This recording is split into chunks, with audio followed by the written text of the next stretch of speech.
They decided that leaving was planned until Lily was fairly confident that they were on their way back down the hill. When they finally got down to the bottom and saw the old wooden fence that surrounded the original parking area, they were relieved.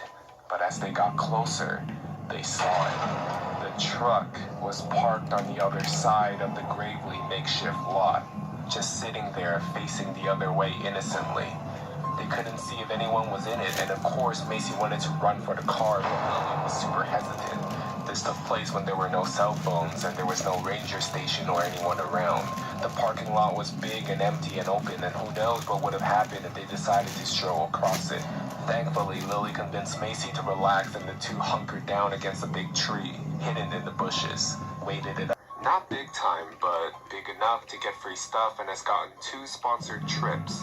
One day, a boutique hotel from Miami contacted her via Instagram DMs and offered her an all-expenses-paid trip to Miami for Memorial Weekend, in exchange for her to be in a hotel and take pics and do a couple of stories. She was told she could bring a female friend with her if she wanted to, and everything would be covered for her. This was her first time doing this, so at the time, she wasn't really sure of how it worked. The company sent her a contract for her to sign, and it said she'd be responsible for paying for her plane ticket to Miami, and that she would be reimbursed for it later. This was to prevent a no-show, meaning the influencer gets the ticket purchased by the hotel and the influencer never shows up, so it seemed reasonable. She invited Harry instead of a female friend because she was nervous about the whole thing, and they figured it wouldn't be a big deal. Worst case scenario, they don't pay for Harry's plane ticket, but they can cover it for themselves. Mari did, and then escorted to a black SUV. Here is where it gets weird. As soon as they got into the car, they noticed that the driver is visibly upset. Harry and Mari thought he was talking to the guy who walked them over, but he was talking to Mari. He had a very thick accent and was wearing dark shades. He was telling Mari that she was not allowed to bring her boyfriend, and that she said it was 2 girls. 2 girls. Hotel told me 2 girls. No 1 guy, 1 girl, 2 girls. He was demanding to see where the other girl was. They were speechless and confused.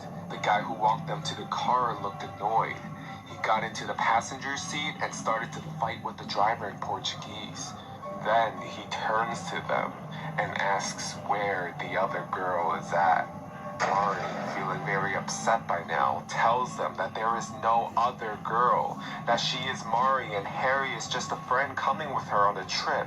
The guy in the driver's seat gets out, tosses their luggage out of the car and says, "This is some bullshit." He gets in the car and immediately they take off. That was it.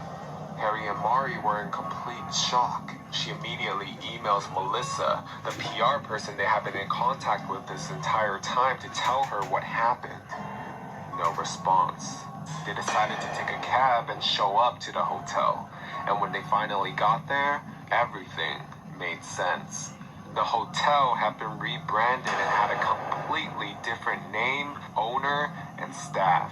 Harry showed them the hotel's Instagram profile, and indeed, that was the hotel it used to be, but not the new one. This hotel never contacted them. They never did anything. Whoever was in charge of the old IG account of the old hotel did, or whoever got a hold of it did. And mind you, this was a somewhat big hotel account with over 10,000 followers. It was real, but upon further inspection, Harry and Mari realized that the pictures were really old, and so were the posts. Mari felt like an idiot and couldn't believe that they actually got into this situation. They called the police, met up with the detective, but nothing ever came out of it. They investigated who was running the account before or who had access to it. However, none of the people who used to run the account had anything to do with it. Nothing ever came out of this.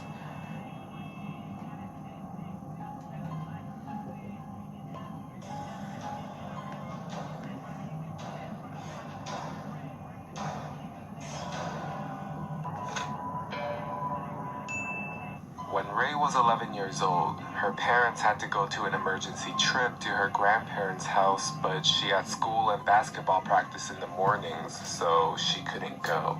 Their house alarm was broken, so Ray's dad told her where his hidden pistol was and made sure she knew to call 911 if something were to occur and to immediately have fun.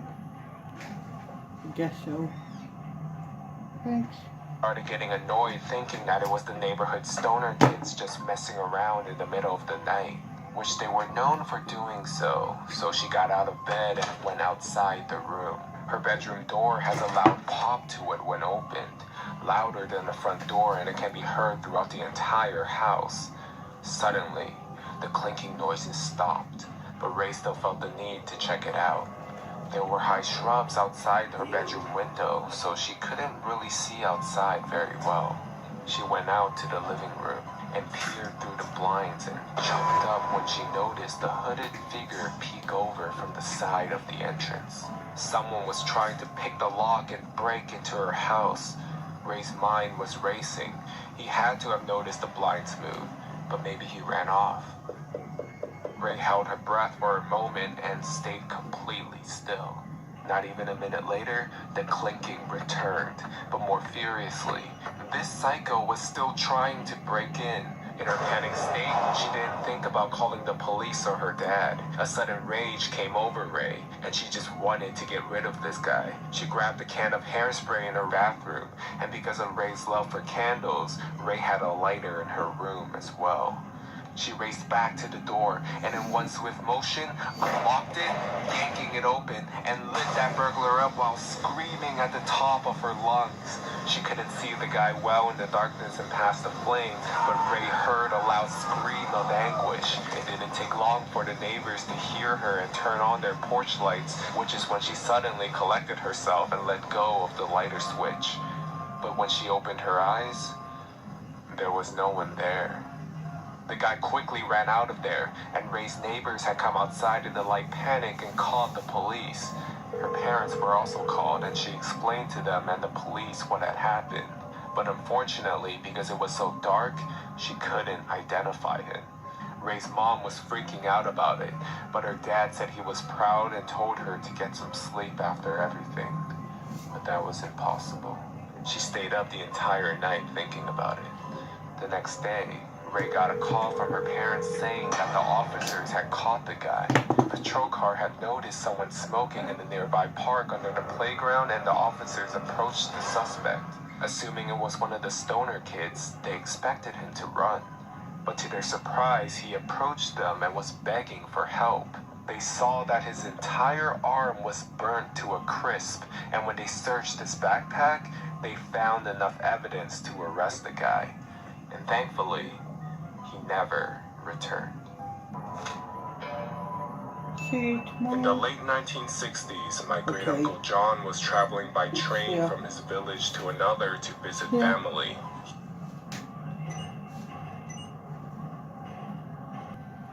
I guess it's time to go home, go to bed, wake up in the morning, go to school.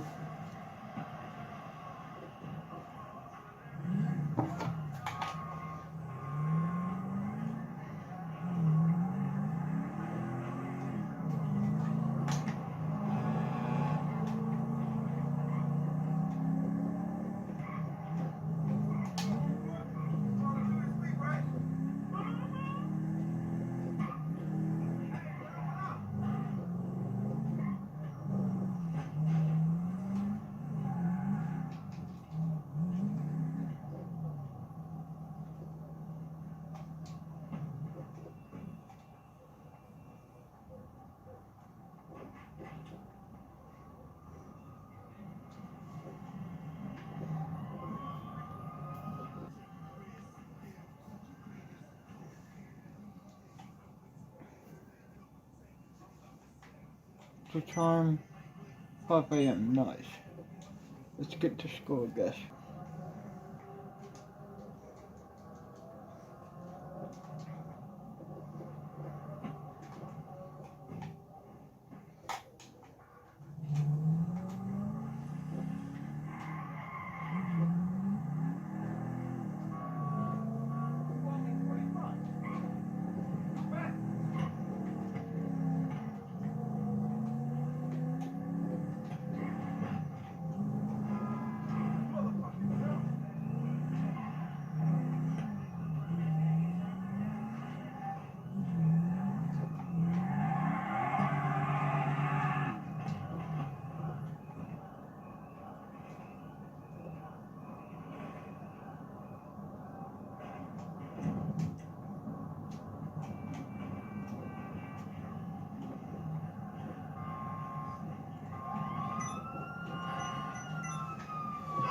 He had to change trains at one point and was dropped off at what amounted to a platform in a hut in the middle of nowhere.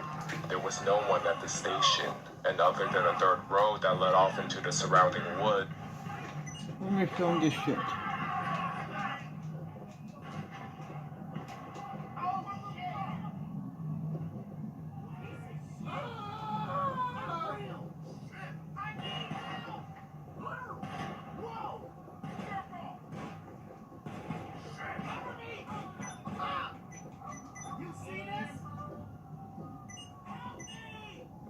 Am I too late? God damn it.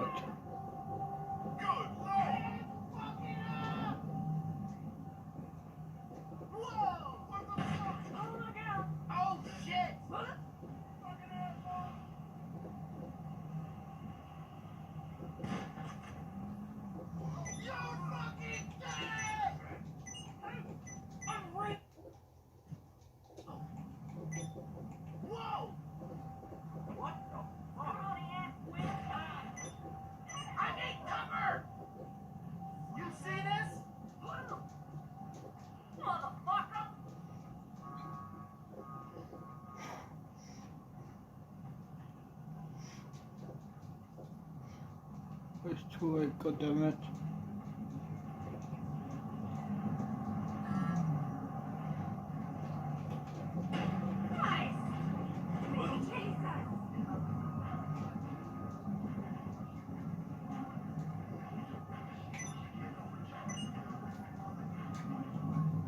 School starts at 8, so everyone will be here at 8.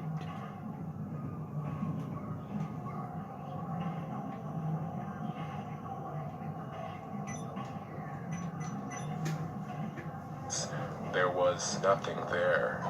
He waited for some time, but no train came.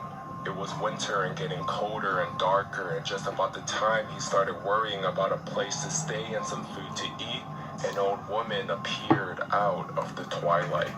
She asked if he was waiting for a train, and when he said he was, she said it wouldn't be long until the following day.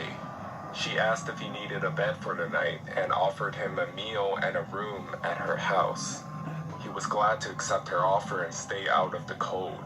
He took his suitcase and they set off together down the dark road into the forest. It was more than an hour away, and by the time they arrived at the woman's small 2-story house, John was tired, and as a 23-year-old student that wasn't comfortable with living with any males. The other roommate would have their own room and attached bathroom. So far, Amanda was into this place. However, the listing only had a single photo from outside the property. Amanda sent an email wanting to meet the occupant and tour the house.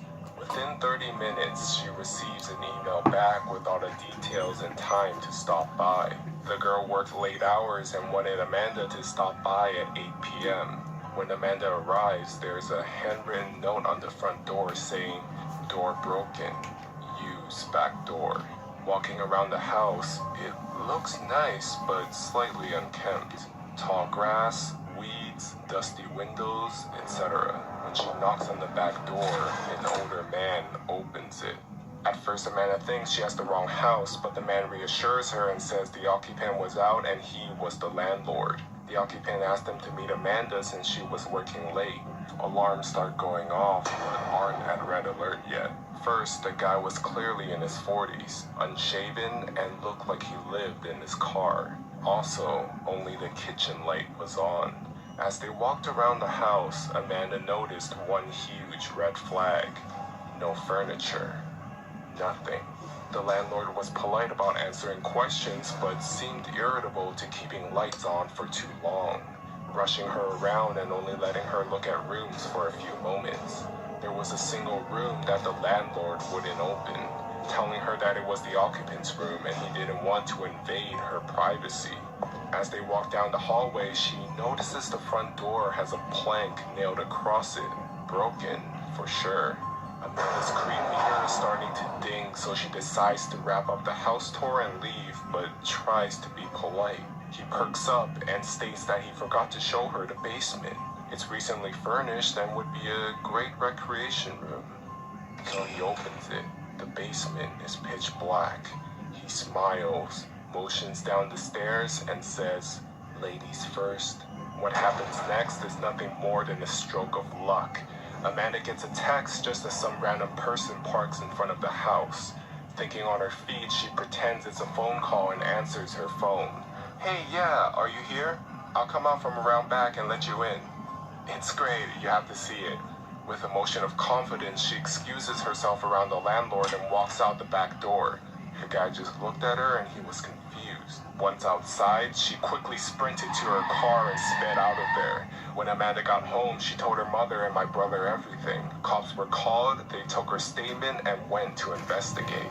The Craigslist post had been removed. The house had been foreclosed over 6 months earlier and the property had been abandoned. When the police investigated, they found that the closed room the landlord didn't want her to look in was where the man had been staying. There was a pile of old dirty blankets, rotten food, and empty gallon jugs everywhere. The more creepy thing was he had plastered ripped up pages from provocative magazines on all the walls in the room. And the scariest part of this was the basement. The man had tied a piece of fishing twine at about shin level across the stairs about halfway down. The basement was empty except another old pile of blankets, a broom handle wrapped in leather belts, and a small box with a few rows of assorted tapes. Needless to say, Amanda never ended up moving in, and she hopes she never meets that man ever again.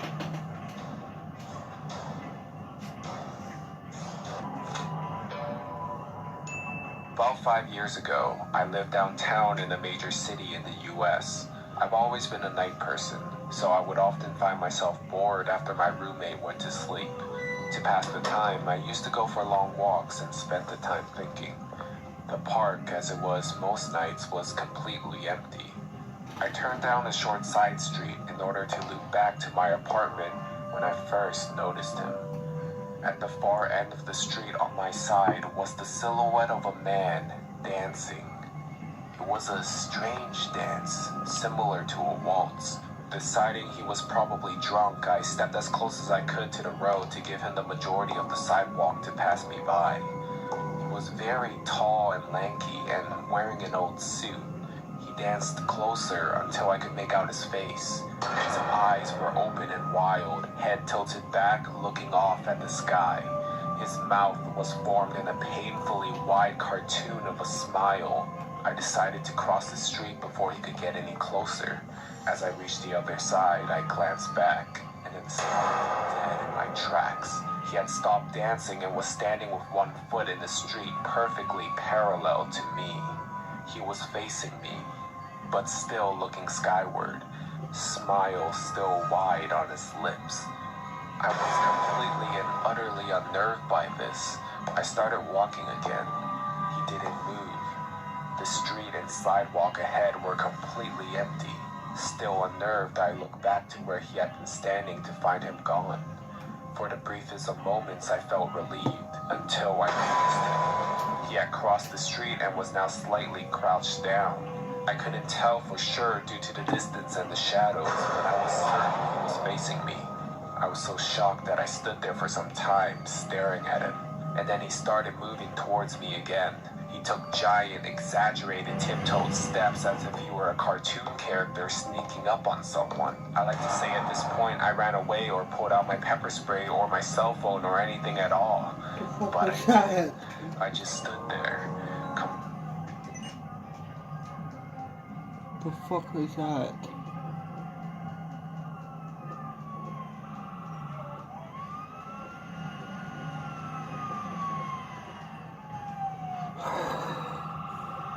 Seriously? This car caught on fire. I don't know how.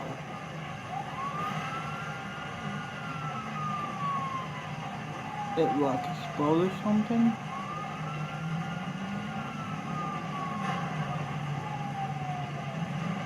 Shit! Oh hell no!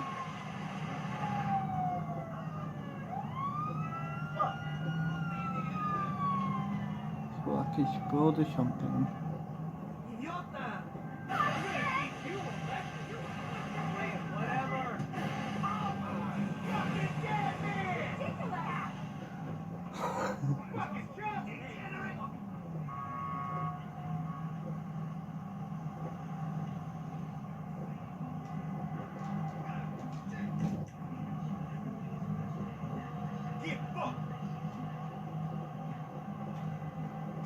Okay, so there's a dead body in there. Poor guy.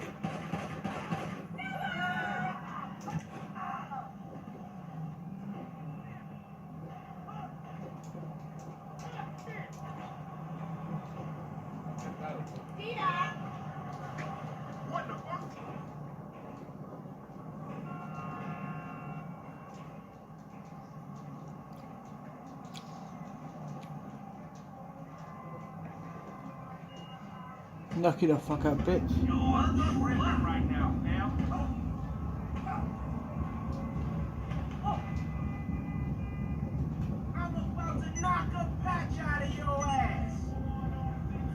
What?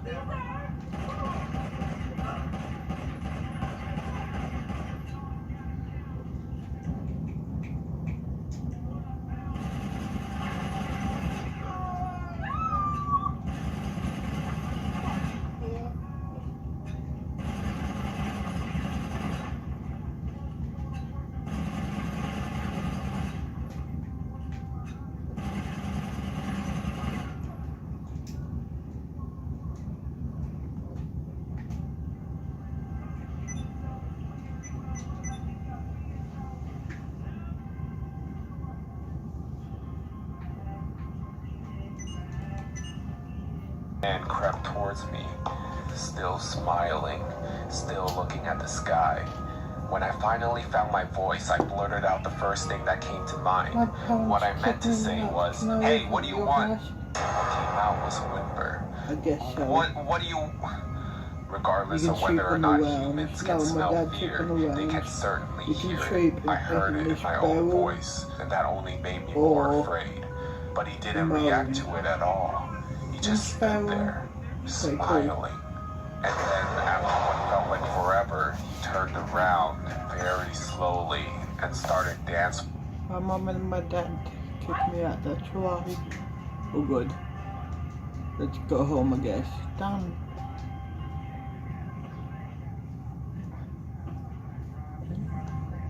Why'd we even show up?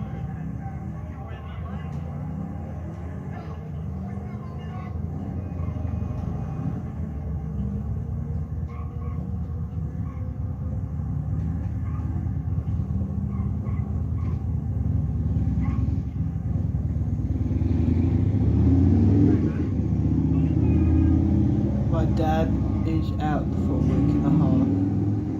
Nice. What does he do? He's a drug smuggler. Nice.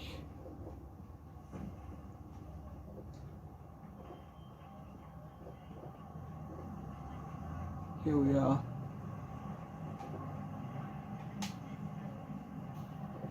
Do you see our house? Yep. Me and my dad. Nice. I know. We'll show you around. You see my room, the lounge room, where my dad sleeps.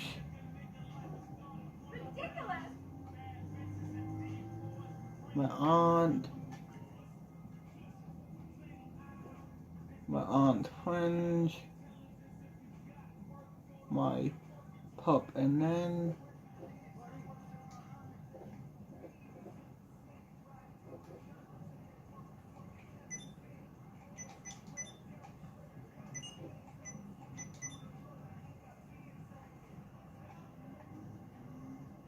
that was me when I was young, and my aunt's boyfriend.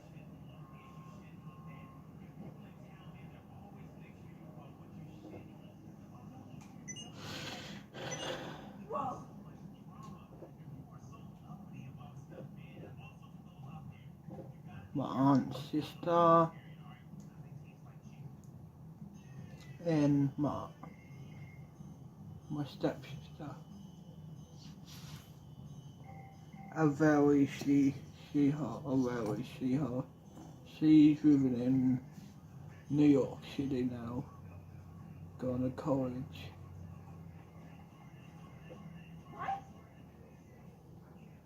So this is the storage. This is the spare room. So if you want, you know, you can stay in here. It's up to you.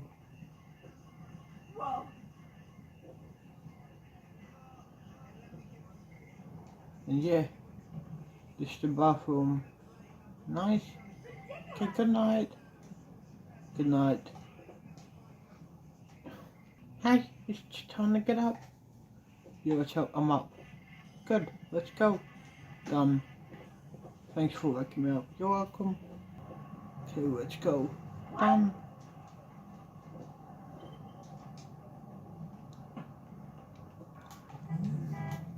Get in. Let's go to school.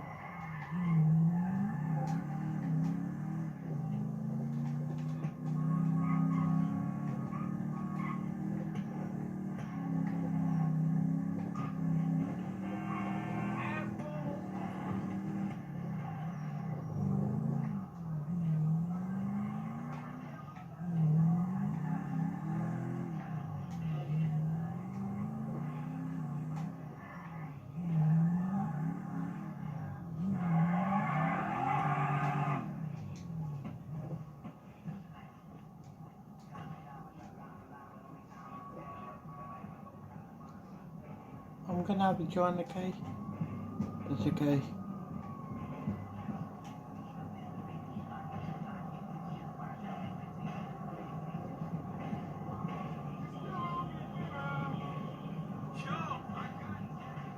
Dude. Make up your mind.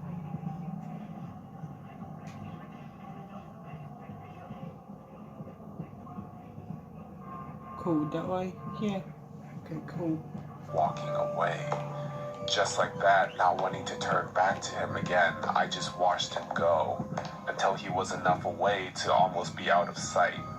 And then I realized something. He wasn't moving away anymore, nor was he dancing. I watched in horror as the distant shape of him grew larger and larger, and this time he was running straight towards me. I ran until I was off the side road and back into a better lit road with sparse traffic. Looking behind me then, he was nowhere to be found. The rest of the way home, I kept glancing over my shoulder, always expecting to see his terrifying smile, but he was never there.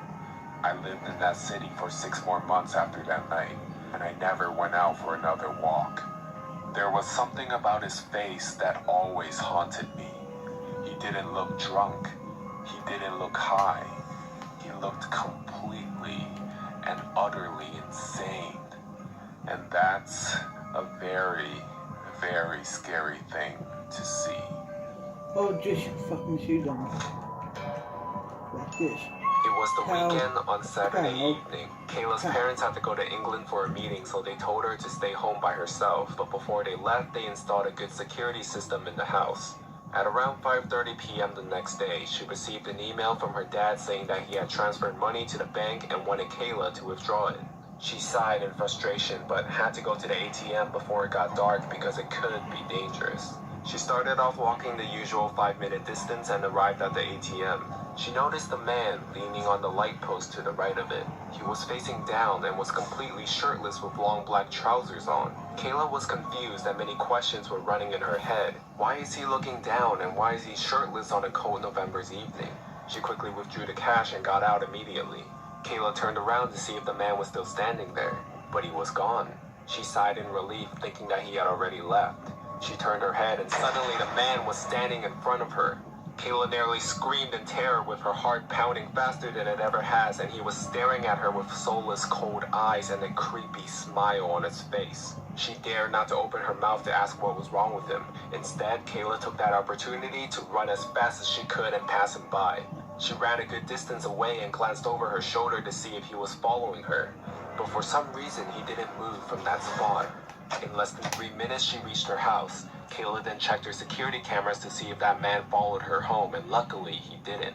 Feeling paranoid, she decided to sleep on the couch that night near the recording TV. The next morning, Kayla woke up early to go for a run at a nearby park. She was walking into the deeper area of the park where there were no people ahead of her, but then she noticed that somebody was following her. She just thought it might be a regular person walking in the park, so she plugged in her earphones, turned on the music, and continued running. A few seconds later, she felt the ground vibrate with heavy steps of a man. Then suddenly the man wrapped his arms around Kayla's waist. Kayla screamed and he remained silent and let go of his left arm from her waist and covered her mouth. She bit his hand until his skin broke and bled.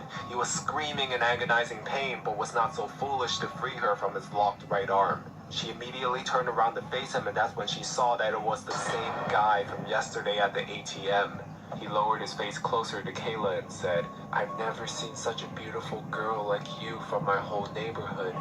Kayla was so freaked out and panicked, trying to resist, but the guy wouldn't let go of her. By some miracle, 2 security guards approached him from behind and knocked him down to his feet, handcuffed him, and took him to the police. Kayla asked the security guards how they knew she was in danger. He said that the security team fixed hidden cameras on trees and light posts for visitor safety 3 days ago after there were reports that young teenage girls go missing in this park. Kayla thanked the security guard after saving her life, and he told her not to travel places anymore without an adult. After 15 minutes, the police arrived at the scene and they asked Kayla for details and how it all started. Kayla then called her dad and told him about the incident. The police gave her a ride home and said they would give her an update on the situation. She thanked them for the help and left. 2 days passed. Kayla got a call from the police and they said that they collected all the information and details about the man. He fled from his country and admitted to many felonies and will be sent back to receive his punishments and the death sentence.